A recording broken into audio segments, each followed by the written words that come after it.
안녕하세요. 저는 올해 51가 됐고 명화그룹의 후계자로 살아온 권태수입니다. 사람들은 저를 차갑고 냉정한 사업가라고 말하죠. 맞습니다. 감정이란 사업에 방해가 될 뿐이니까요. 그날 저는 강남 한복판의 한라백화점에 있었습니다. 약혼녀 이지연에게 줄 스위스산 명품 시계를 사러 갔죠. 3천만 원짜리 시계였습니다. 저에게는 용돈 수준이었지만 이지연의 가문과의 정략 결혼을 성공시키기 위해서는 필요한 투자였어요. 시계 매장에서 한 직원이 제 눈에 띄었습니다. 유나림이라는 이름표를 단 25 정도 되어 보이는 여자였어요. 얼굴이 어딘가 익숙했지만 그때는 별 생각이 없었습니다. 다만 저에게 건방진 태도를 보이는 게 마음에 들지 않았죠. 시계를 포장하는 과정에서 아림이 작은 실수를 했습니다. 시계 케이스에 미세한 흠집을 냈어요. 사실 돋보기로 봐야 보일 정도였지만 저는 참을 수 없었습니다.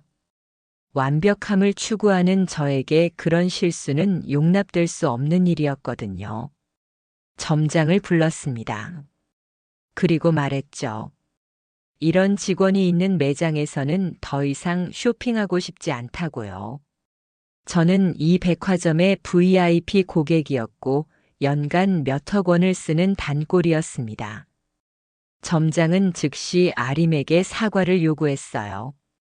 하지만 아림은 고개를 숙이지 않았습니다. 오히려 저를 똑바로 쳐다보며 말했어요. 실수는 인정하지만 손님이라고 해서 직원을 함부로 대할 권리는 없다고요. 그 눈빛이 묘하게 도전적이었습니다. 저는 웃었습니다. 오랜만에 재미있는 일이 생겼거든요.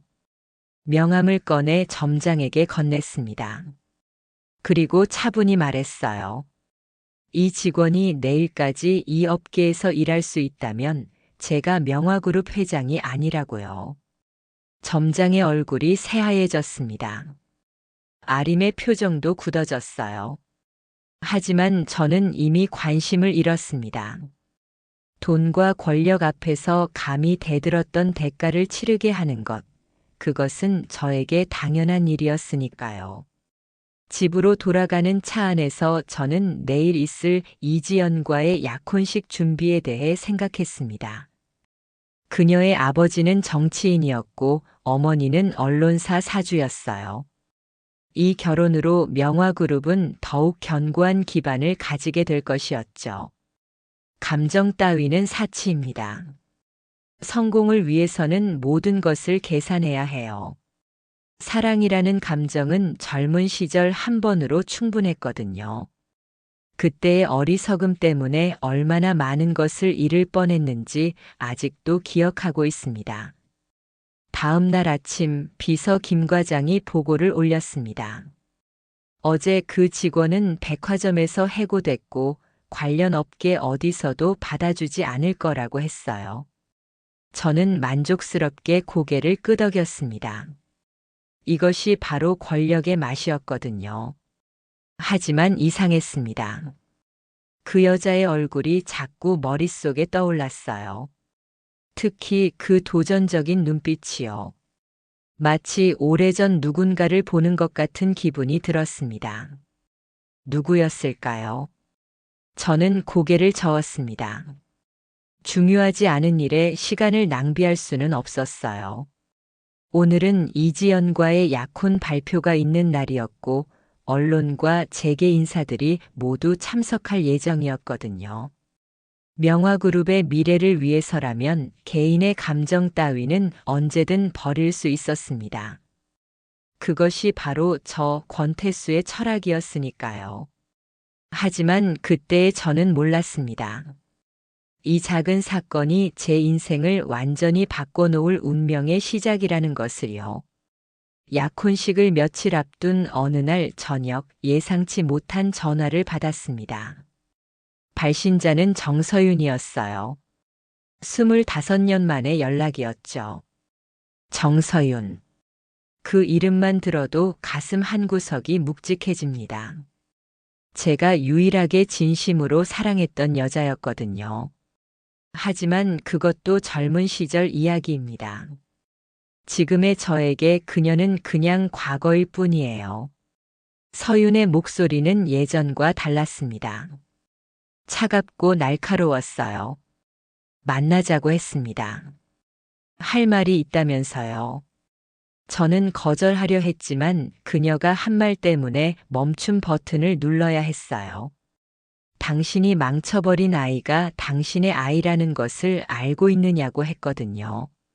무슨 소리인지 이해할 수 없었습니다. 저와 서윤 사이에 아이는 없었어요.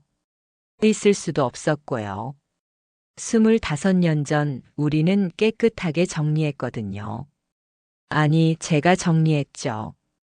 집안의 반대와 사업상의 이유로요. 하지만 서윤의 목소리에는 확신이 있었습니다. 그리고 묘한 원한이 섞여 있었어요. 저는 전화를 끊었지만 마음이 불편했습니다. 그날 밤 잠이 오지 않았어요.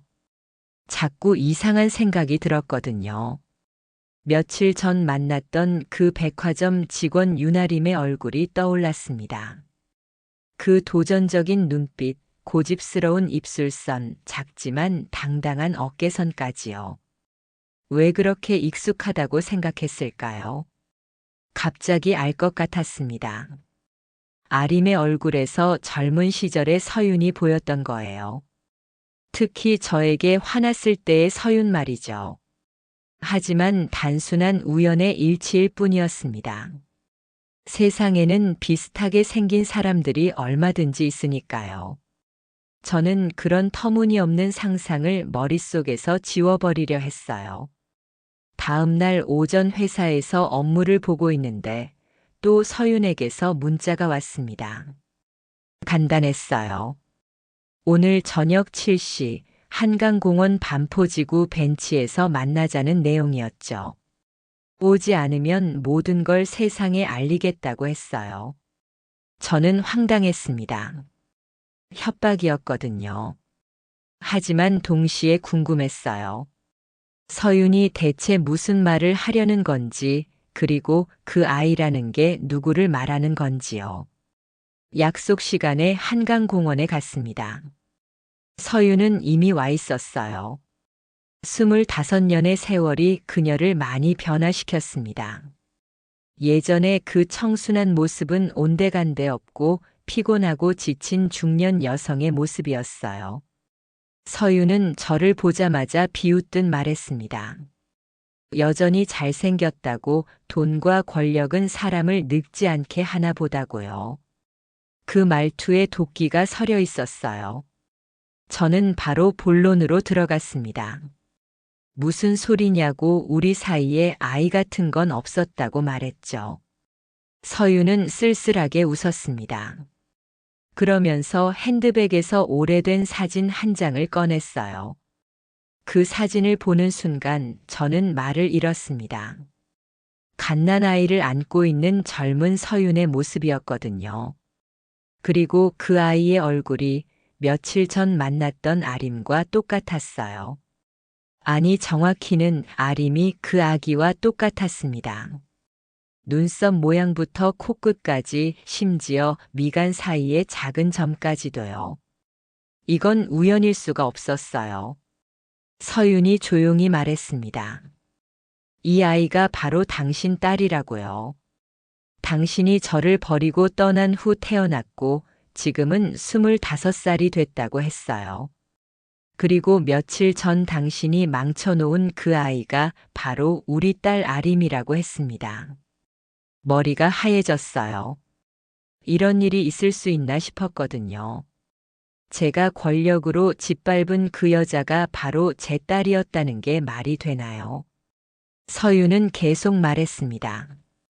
25년 동안 혼자 키우려 했지만 경제적으로 힘들어서 어쩔 수 없이 입양을 보냈다고요. 그리고 아림이 자라면서 당신을 너무 닮아서 괴로웠다고 했어요. 특히 그 오만한 성격까지도요. 저는 믿을 수 없었습니다. 하지만 증거는 확실했어요. 서윤이 보여준 출생신고서, 병원 기록, 그리고 그 닮은 얼굴까지요. 모든 게 일치했습니다. 그 순간 깨달았어요. 제가 얼마나 끔찍한 일을 했는지를요. 제 딸을 제 손으로 망쳐놓았다는 것을, 그것도 모르고 있었다는 것을 말이에요. 서윤과의 만남 이후 며칠 동안 저는 정상적인 생활을 할 수 없었습니다. 아림이 정말 제 딸일까 하는 의구심과 만약 그게 사실이라면 어떻게 해야 할지에 대한 고민이 계속됐거든요. 결국 참을 수 없어서 다시 서윤에게 연락했습니다. 제대로 된 설명을 듣고 싶다고 했죠. 서윤은 자신의 원룸에서 만나자고 했어요. 성동구 작은 반지 하방이었습니다. 그곳에서 저는 충격적인 진실을 들었습니다. 25년 전 저희가 헤어진 후 서윤은 임신 사실을 알았다고 해요. 하지만 제게 말할 수 없었다고 했습니다. 이미 저는 집안의 압력으로 다른 여자와 약혼한 상태였거든요. 서윤은 혼자 아이를 낳았습니다. 하지만 미혼모로 아이를 키우는 일은 생각보다 힘들었어요. 경제적인 문제도 있었지만 사회적인 시선이 더 견디기 어려웠다고 하더군요. 결국 아림이 5살이 됐을 때 어쩔 수 없이 입양을 보내야 했습니다. 자신보다 더 나은 환경에서 키우는 게 아이를 위한 일이라고 생각했다고 해요. 그때 서윤이 아림에게 준 게 바로 그 낡은 목걸이였습니다. 작은 은재 목걸이였어요. 하트 모양 펜던트에 S라는 글자가 새겨져 있었죠. 서윤의 이니셜이었습니다. 아림이 자라서 언젠가는 자신을 찾을 수 있도록 하는 유일한 단서였다고 하더군요. 서윤은 그 목걸이 이야기를 하면서 울먹였습니다. 20년 동안 아림을 찾으려고 노력했지만 찾을 수 없었다고 해요. 입양기관에서 개인정보를 공개하지 않았거든요. 그러다가 몇 달 전에 우연히 백화점에서 아림을 발견했다고 했습니다. 그런데 아림은 서윤을 알아보지 못했어요. 너무 어릴 때 헤어졌으니까요. 서윤은 멀리서 지켜보기만 했다고 합니다. 그러다가 제가 아림을 해고시킨 걸 알고 분노했다고 하더군요. 당신이 내 아이까지 망쳐놓는다고 생각하니 참을 수가 없었다는 거예요. 그래서 저에게 연락한 거였습니다. 저는 서윤에게 물었어요. 어떻게 확신하느냐고요. 혹시 착각일 수도 있지 않냐고 했습니다. 서윤은 가방에서 또 다른 증거를 꺼냈어요. 아림이 어릴 때 찍은 사진들이었습니다. 사진 속의 아림은 정말 저와 닮아 있었어요. 특히 웃을 때의 모습이나 화났을 때의 표정이요. 그리고 결정적으로 목에 그 은재 목걸이를 하고 있었습니다. 며칠 전 백화점에서 만났을 때도 아림은 그 목걸이를 하고 있었어요. 너무 낡아서 잘 보이지 않았지만 분명히 같은 목걸이였습니다. 더 이상 의심할 여지가 없었어요. 아림은 정말 제 딸이었습니다. 그리고 저는 모르고 제 딸의 인생을 망쳐놓았던 거예요. 서윤은 저에게 부탁했습니다. 아림에게 진실을 말해달라고요. 그리고 제가 저지른 잘못을 바로잡아 달라고 했습니다. 아림은 지금 일자리도 없고 미래에 대한 희망도 잃은 상태라고 하더군요. 하지만 저는 망설여졌습니다. 갑자기 나타나서 아빠라고 말한다면 아림이 받아들일 수 있을까요? 더구나 자신을 해고시킨 그 사람이 아버지라고 한다면요. 서윤은 제 심정을 이해한다고 했습니다. 하지만 더 이상 미룰 수 없다고 했어요. 아림은 지금 방황하고 있고 누군가의 도움이 필요한 상황이라고 했거든요. 그날 밤 집으로 돌아와서 저는 깊은 고민에 빠졌습니다. 이지연과의 결혼은 어떻게 해야 할까요? 갑자기 나타난 딸 때문에 모든 계획이 틀어질 수도 있었어요. 하지만 한편으로는 이상한 기분이 들었습니다. 제게도 가족이 있다는 생각에 마음 한구석이 따뜻해지더군요. 그동안 차갑게만 살아왔는데 처음으로 온기 같은 걸 느꼈어요. 다음 날 아침 저는 결심했습니다. 아림을 만나보기로 했어요. 진실을 말할지는 모르겠지만 일단 제 딸이 어떤 사람인지 제대로 알고 싶었거든요. 그리고 제가 저지른 잘못을 어떻게든 바로잡고 싶었습니다. 아림을 다시 만나기 전에 저는 정확한 사실을 파악하고 싶었습니다. 그래서 제가 자주 이용하는 사설 탐정사에 의뢰했어요. 서윤과 아림의 과거를 조사해 달라고 했습니다. 일주일 후 받은 보고서는 충격적이었어요. 예상했던 것보다 훨씬 복잡한 이야기였거든요. 먼저 아림의 입양 과정부터 문제가 있었습니다. 당시 입양을 주선한 기관이 정식 절차를 거치지 않았다는 거예요. 돈을 받고 아이를 빼앗아가는 일종의 브로커 역할을 했다고 합니다. 더 놀라운 건 그 과정에 이지연의 집안이 개입돼 있었다는 사실이었어요. 이지연의 아버지 이 의원이 당시 그 입양 기관과 연결돼 있었다는 거죠. 탐정이 찾아낸 자료에 따르면 이 의원은 제가 서윤과 사귀고 있다는 사실을 미리 파악하고 있었습니다. 그리고 서윤이 임신했다는 것도 알고 있었어요.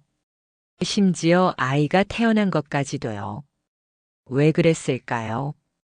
이유는 간단했습니다. 이지연과 저의 결혼을 성사시키기 위해서였어요. 혹시라도 나중에 서윤이나 아이가 방해가 될 가능성을 미리 차단한 거죠. 이 의원은 입양기관에 돈을 주고 아림을 서윤에게서 떼어놓도록 했습니다.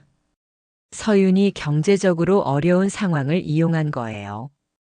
그리고 아림을 다른 가정에 입양 보내서 완전히 분리시켜버렸습니다. 가장 끔찍한 건 이지연이 이 모든 사실을 알고 있었다는 거예요. 아니, 정확히는 이 모든 일을 이지연이 계획했다고 봐야 합니다. 당시 20이었던 이지연이 이미 저와의 결혼을 염두에 두고 있었고 방해 요소들을 제거하고 있었던 거죠. 탐정은 더 충격적인 사실도 알려줬습니다. 이지연이 저에게 접근한 것도 우연이 아니었다는 거예요. 대학 시절부터 의도적으로 제 주변을 맴돌았고 서윤과 헤어진 틈을 노려서 접근했다고 합니다. 저는 그동안 이지연을 사랑하지는 않았지만 어느 정도 믿고 있었어요. 정략 결혼이지만 서로 존중하는 관계라고 생각했거든요. 하지만 모든 게 거짓이었습니다. 그날 저녁 이지연과 만났습니다. 약혼식 준비 때문에 만난 자리였지만 저는 다른 이야기를 꺼냈어요. 아림에 대해서요. 이지연의 반응이 이상했습니다. 너무 태연했어요. 마치 이미 알고 있었다는 듯이 말이죠. 저는 직접적으로 물어봤습니다. 아림이 제 딸이라는 걸 알고 있었냐고요. 이지연은 잠시 망설이다가 고백했습니다. 알고 있었다고요. 처음부터 모든 걸 알고 있었다고 했어요. 그리고 그게 뭐가 잘못된 건지 모르겠다는 표정을 지었습니다. 저는 분노가 치밀어 올랐어요.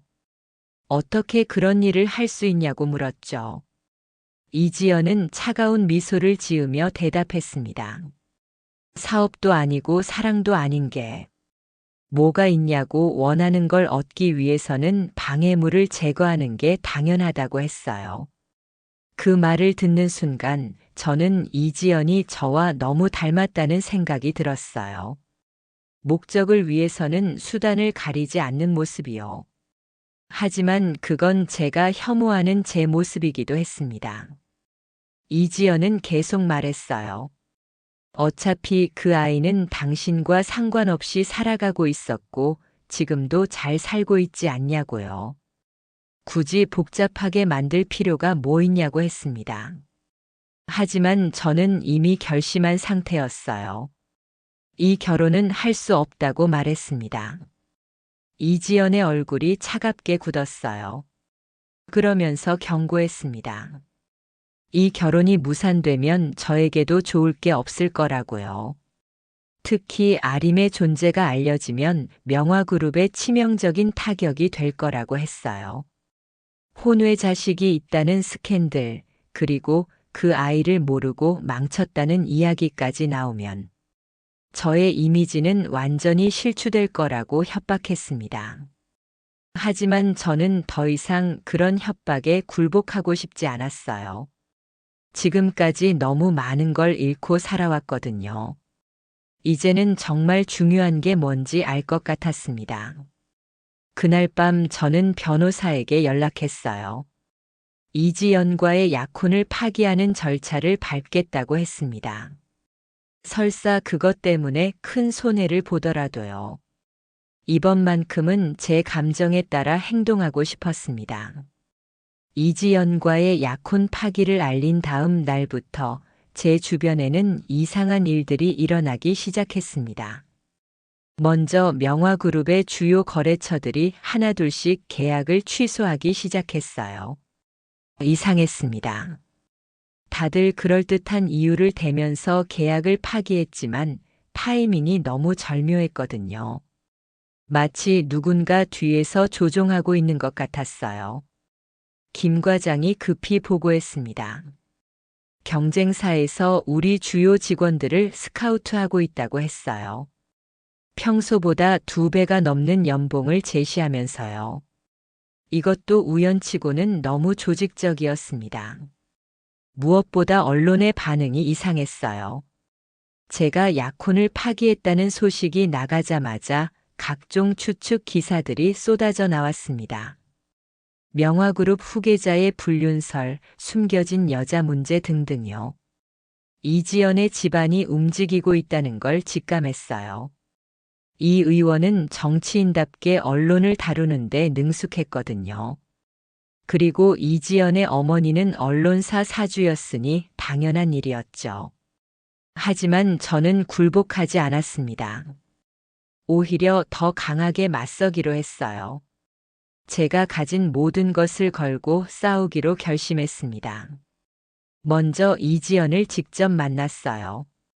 강남 한복판의 고급 레스토랑에서였습니다. 이지연은 여전히 우아하고 차가운 미소를 짓고 있었어요.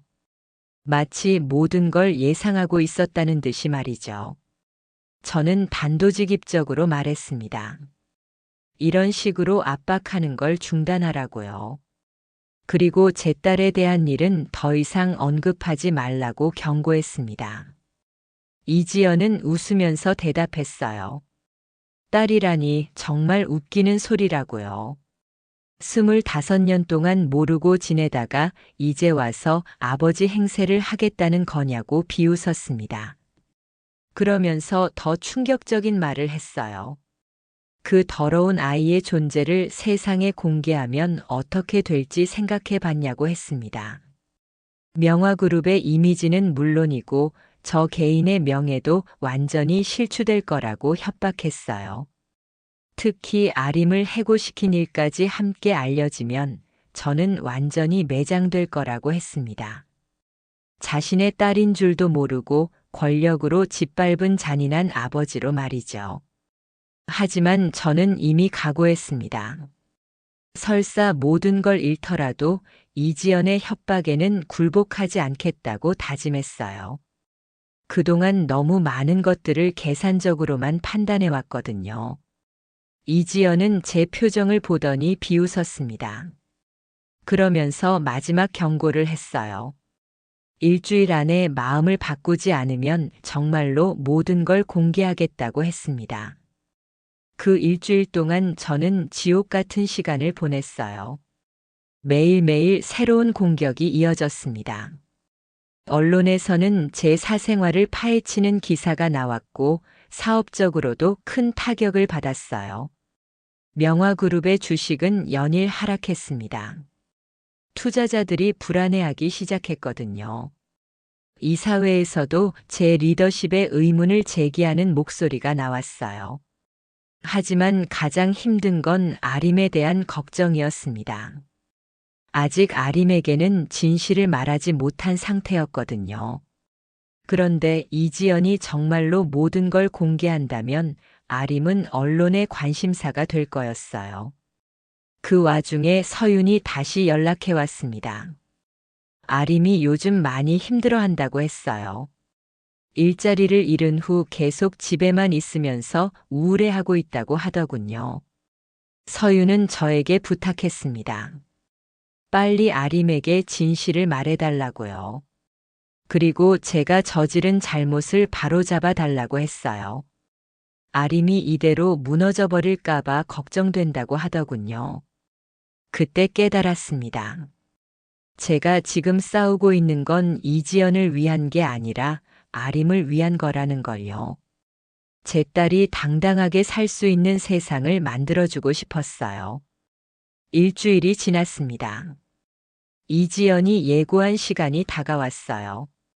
저는 마지막으로 이지연에게 연락했습니다. 제 결심은 변하지 않을 거라고 말했어요. 이지연의 목소리는 차가웠습니다. 그러면서 말했어요. 후회하지 말라고, 이제부터 시작이라고 했습니다. 저는 전화를 끊고 각오를 다졌어요. 폭풍이 몰아칠 준비를 해야 했거든요. 다음 날 아침 모든 언론사에 똑같은 제보가 들어갔습니다. 명화그룹 후계자 권태수의 숨겨진 딸에 대한 이야기였어요. 그리고 그 딸을 모르고 해고시킨 충격적인 사건까지 포함해서요. 언론은 들끓었습니다. 이런 자극적인 이야기를 놓칠 리 없었거든요. 저는 회사에 출근도 할 수 없었어요. 기자들이 사무실 앞을 에워싸고 있었거든요. 주식은 하한가로 떨어졌습니다. 이사회에서는 긴급 회의가 소집됐어요. 그리고 제게 사임을 요구했습니다. 이런 스캔들로는 더 이상 회사를 이끌 수 없다는 거였죠. 저는 모든 걸 잃었습니다. 회사도 명예도 그동안 쌓아온 모든 것도요. 하지만 이상하게 후회되지 않았어요. 오히려 속이 시원한 느낌이었습니다. 마치 오랫동안 짊어지고 있던 짐을 내려놓은 것 같았거든요. 스캔들이 터진 지 한 달이 지났습니다. 저는 완전히 다른 사람이 돼 있었어요.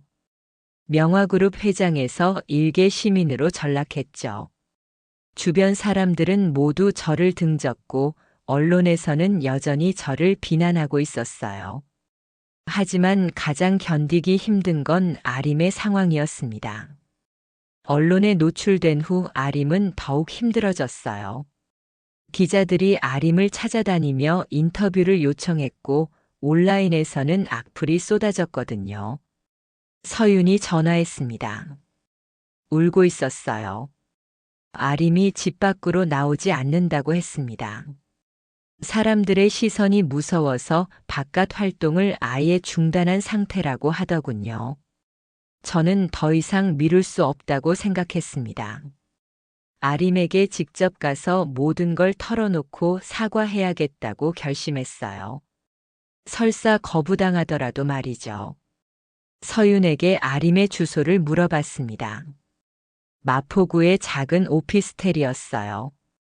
그곳으로 찾아갔습니다. 가는 길 내내 가슴이 두근거렸어요. 제 딸을 제대로 만나는 첫 번째 시간이었거든요. 문 앞에 서서 한참을 망설였습니다. 뭐라고 말해야 할까요? 미안하다고 하면 될까요? 아니면 아버지라고 말하면 될까요? 모든 게 막막했어요. 결국 벨을 눌렀습니다. 잠시 후 아림이 문을 열었어요. 저를 보자마자 얼굴이 굳어졌습니다. 당연한 반응이었죠. 자신의 인생을 망쳐놓은 사람이 찾아왔으니까요. 아림은 문을 닫으려 했습니다. 하지만 저는 간절하게 부탁했어요. 잠깐만 이야기할 시간을 달라고요. 아림은 한참을 망설이다가 문을 열어줬습니다. 좁은 원룸이었어요. 하지만 깔끔하게 정리돼 있었고 벽에는 아림이 그린 듯한 그림들이 걸려 있었습니다. 디자인 관련 책들도 많이 있었어요. 저는 아림 앞에 무릎을 꿇었습니다. 그리고 말했어요. 미안하다고, 정말 미안하다고요. 제가 얼마나 큰 잘못을 했는지 안다고 했습니다. 아림은 차가운 목소리로 대답했어요. 지금 와서 사과한다고 뭐가 달라지냐고요. 이미 제 인생은 망가져 버렸다고 했습니다. 취업도 안 되고 사람들은 저를 손가락질하고 있다고 하더군요. 저는 모든 진실을 털어놨습니다. 아림이 제 딸이라는 것, 그동안 몰랐다는 것, 그리고 알게 된 후 얼마나 후회하고 있는지를 말했어요. 하지만 아림의 반응은 차가웠습니다. 믿을 수 없다는 표정이었어요. 그러면서 말했습니다. 이제 와서 아버지라고 한다고 해서 뭐가 달라지냐고요. 25년 동안 없었던 아버지가 갑자기 나타나서 무슨 의미가 있냐고 했어요. 특히 아림은 제가 권력으로 자신을 짓밟았던 일을 용서할 수 없다고 했습니다. 설사 제가 몰랐다고 하더라도 그런 식으로 약자를 대하는 사람은 아버지로 인정할 수 없다고 했어요. 저는 할 말이 없었습니다. 아림의 말이 다 맞았거든요. 저는 정말 끔찍한 아버지였어요. 딸을 보호해야 할 아버지가 오히려 딸을 해친 거였으니까요. 아림은 계속 말했습니다. 돈으로 저를 망가뜨려 놓고 이제 와서 또 돈으로 해결하려 한다고 했어요. 그런 식으로는 절대 용서받을 수 없다고 했습니다. 그 말을 듣는 순간 저는 깨달았어요. 지금까지 제가 모든 문제를 돈과 권력으로 해결하려 했다는 걸요. 심지어 이 상황에서도 그런 생각을 하고 있었다는 걸 알았습니다. 아림은 저에게 나가라고 했습니다. 다시는 나타나지 말라고 했어요. 저는 일어서서 마지막으로 말했습니다. 언젠가는 용서받고 싶다고, 그때까지 기다리겠다고 했어요. 집으로 돌아가는 길에 저는 많은 생각을 했습니다. 정말로 모든 걸 잃었구나 하는 생각이 들었어요. 돈도 권력도 명예도 심지어 딸까지도요. 하지만 한편으로는 이게 제가 받아야 할 벌이라는 생각도 들었습니다. 그동안 너무 오만하게 살았거든요.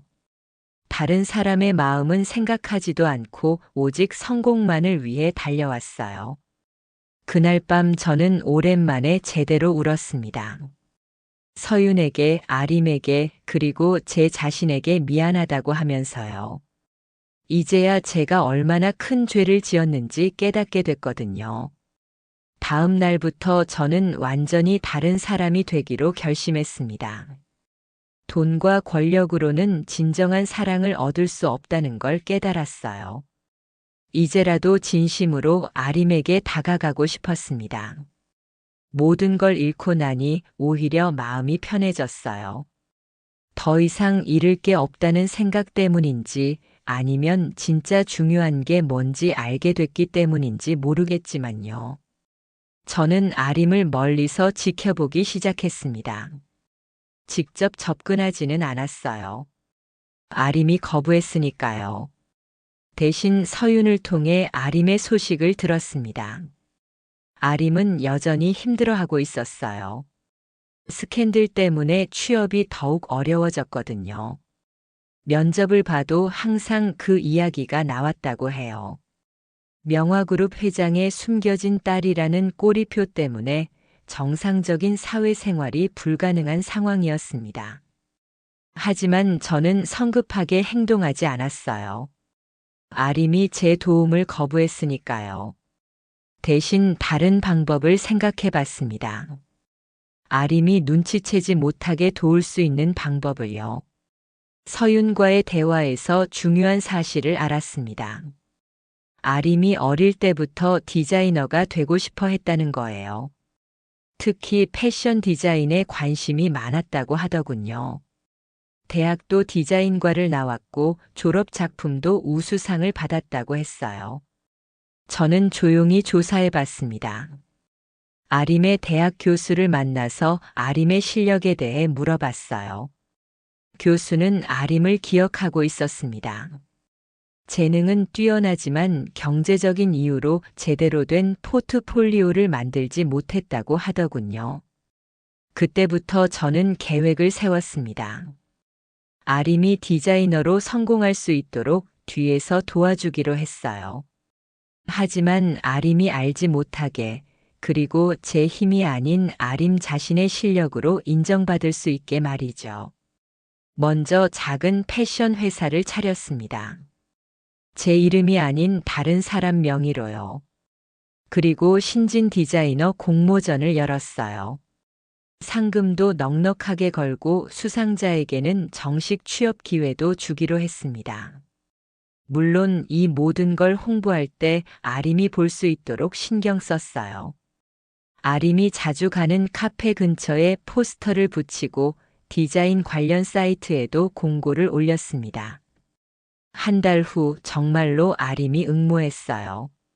서윤이 알려줬거든요. 아림이 밤새워가며 작품을 준비하고 있다고 했습니다. 처음으로 희망을 가지고 뭔가에 도전하는 모습이라고 하더군요. 공모전 심사는 공정하게 진행했습니다. 저는 개입하지 않았어요. 전문 심사위원들이 작품만 보고 평가하도록 했거든요. 아림의 이름도 가려져 있었고요. 결과는 놀라웠습니다. 아림이 1등을 했어요. 심사위원들은 아림의 작품을 보고 감탄했다고 하더군요. 창의적이면서도 실용적이고 무엇보다 감정이 느껴지는 디자인이라고 평가했습니다. 시상식 날 저는 멀리서 아림을 지켜봤어요. 오랜만에 밝은 표정을 짓고 있는 아림을 보니 가슴이 벅차올랐습니다. 제가 해줄 수 있는 게 이런 거구나 싶었어요. 아림은 그 회사에 취업했습니다. 처음에는 말단 디자이너로 시작했지만 실력을 인정받아 빠르게 승진했어요. 저는 회사 사장에게 부탁했습니다. 아림을 특별 대우하지 말고 오직 실력으로만 평가해 달라고요.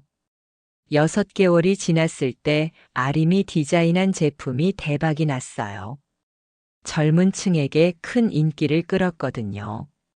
언론에서도 주목하기 시작했고 아림은 신진 디자이너로 조명받게 됐습니다.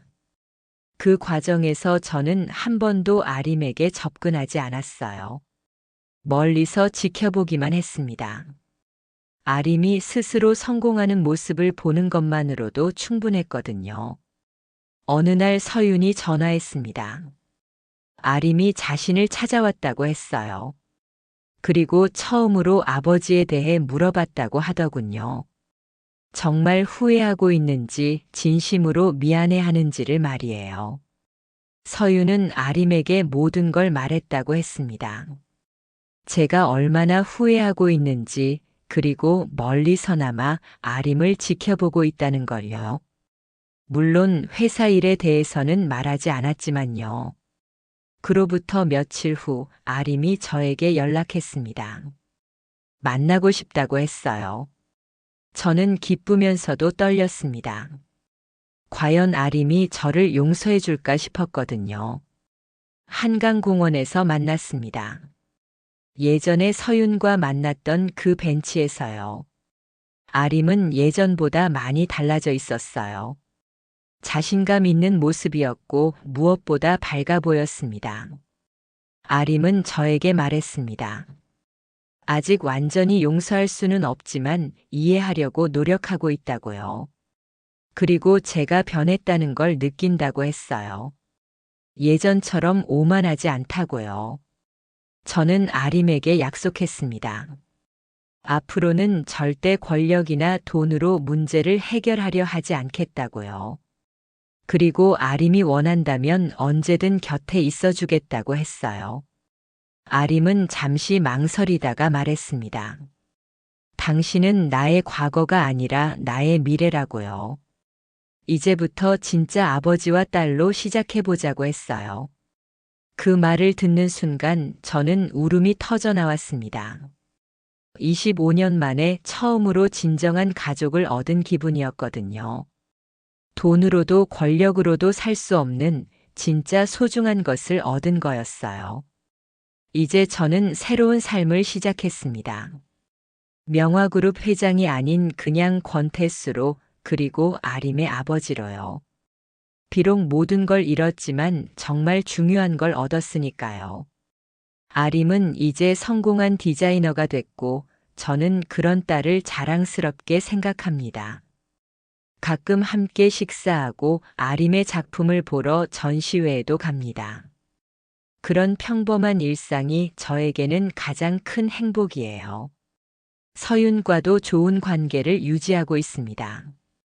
연인으로 돌아갈 수는 없지만 아림을 함께 키워낸 동반자로서 서로 존중하고 있어요. 지난 일들을 돌이켜보면 후회되는 게 많습니다.